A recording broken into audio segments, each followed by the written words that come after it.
choisis ni l'Est, ni l'Ouest. Je choisis de rester libre au milieu du chaos. Il n'existe pas de camp juste, ni à l'Est, ni à l'Ouest, ni derrière les drapeaux, ni dans les alliances.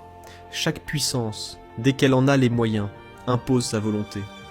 Ce n'est pas une affaire de civilisation, ni de religion, ni même de justice. C'est une affaire de territoire, d'influence, de pouvoir. Les États-Unis ne défendent pas la liberté. Ils défendent leur domination.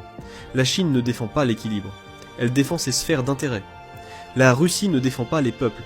Elle défend sa position. La France, l'Angleterre et l'Europe ne défendent pas la paix. Elles protègent leurs rangs, leurs privilèges, leurs récits.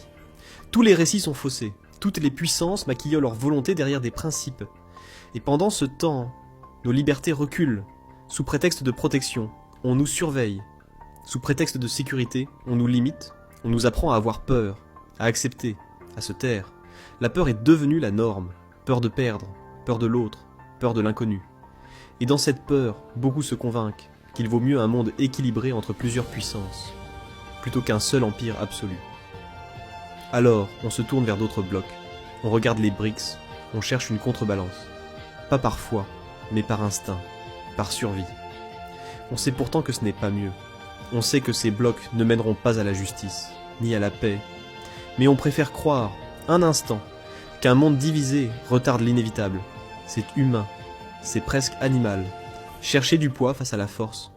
Non pas pour vaincre, mais pour ne pas tomber tout de suite. Mais ce calcul est trompeur. Car tous les blocs finissent par craquer. Et toute peur finit par exploser. Le monde est saturé. Trop de tensions, trop de mensonges, trop de conflits. Ce qui arrive n'est pas un changement propre, c'est une cassure, une perte de cohérence, un glissement lent vers l'effondrement. Quand plus personne ne croit, quand même ceux qui obéissent doutent, quand les institutions n'ont plus de voix claire, alors tout finit par tomber. Parfois, sans bruit. Et dans cette chute, il faudra garder sa lucidité.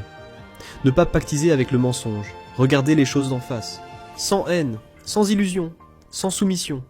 Il faudra refuser les raccourcis, les dogmes confortables, les camps tout faits. Car tous les camps ont trahi.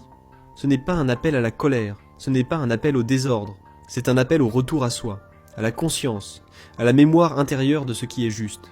Quand tout s'effondrera, il faudra qu'il reste des femmes et des hommes qui auront vu clair sans se durcir, qui auront dit non sans haine, et qui auront résisté sans se perdre.